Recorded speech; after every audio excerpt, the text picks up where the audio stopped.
لیانا نادری هستم. کتاب نترس و حرکت کن، نویسنده فرهاد امیری. فصل 4، جنگی که در ذهن آغاز شد.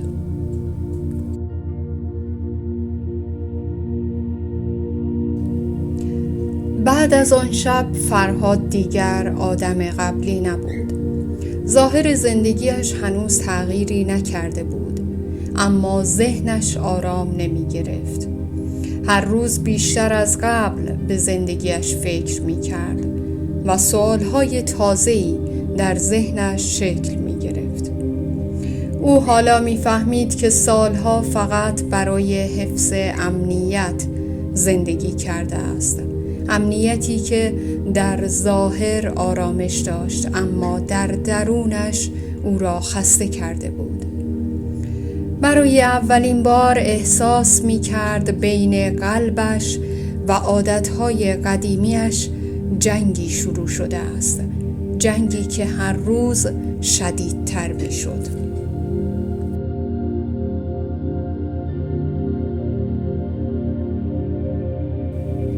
صبحها وقتی از خواب بیدار می شد، ذهنش شروع به حرف زدن می کرد. یک صدا می گفت باید تغییری ایجاد کند و از این زندگی تکراری بیرون بیاید. اما صدای دیگری مدام او را می ترساند و می گفت اگر شکست بخوری چه؟ اگر همه چیز بدتر شود چه؟ اگر نتوانی دوباره زندگیت را بسازی چه؟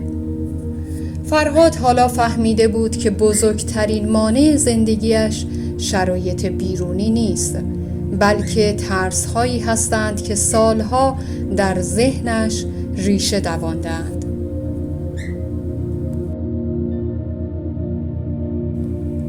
او یک روز تصمیم گرفت فقط به افکارش دقت کند.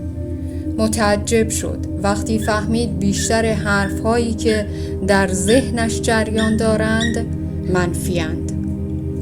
هر بار که به تغییر فکر می‌کرد، ذهنش فوراً خطرها را نشان می‌داد. انگار ذهنش فقط برای محافظت از او ساخته شده بود، نه برای رشد کردن. او آرام آرام متوجه شد ذهن انسان همیشه عاشق تکرار است، چون تکرار قابل پیش بینی است و احساس امنیت ایجاد می کند. حتی اگر آن تکرار آرام آرام روح انسان را خاموش کند. آن روز عصر فرهاد مدت زیادی در خیابان قدم زد. او به آدم‌هایی نگاه می‌کرد که با عجله از کنارش عبور می‌کردند.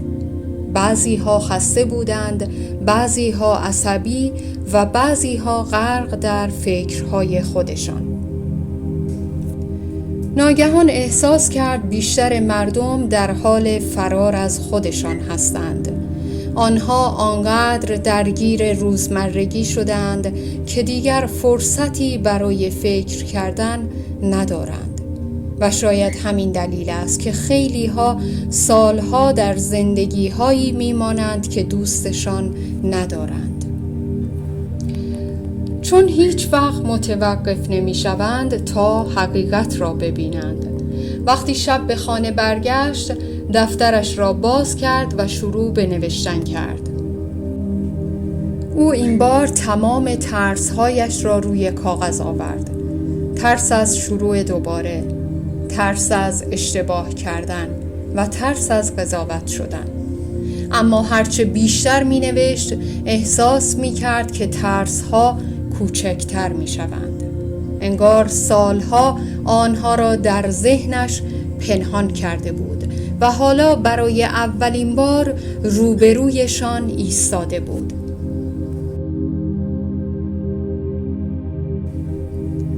او فهمید بعضی ترس‌ها فقط تا زمانی قوی‌اند که انسان از آنها فرار می‌کند.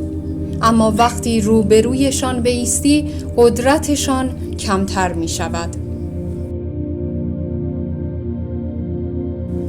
فرهاد آن شب به گذشته خودش فکر کرد، به تمام فرصت‌هایی که فقط به خاطر ترس از دست داده بود، به تصمیم‌هایی که هیچ وقت نگرفت چون منتظر زمان مناسب بود. اما حالا می‌فهمید زمان مناسب چیزی نیست که خودش از راه برسد. بعضی آدم‌ها سالها منتظر می‌مانند و در نهایت فقط حسرت برایشان باقی می‌ماند.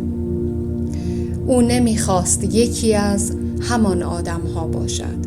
نمی‌خواست یک روز بیدار شود و بفهمد تمام عمرش را در ترس زندگی کرده است. قبل از خواب فرهاد برای اولین بار جمله‌ای متفاوت در دفترش نوشت. او نوشت شاید من بیشتر از چیزی که فکر می کنم توانایی داشته باشم. مدت زیادی به این جمله خیره ماند. این جمله ساده برای او شبیه جرقه‌ای در تاریکی بود.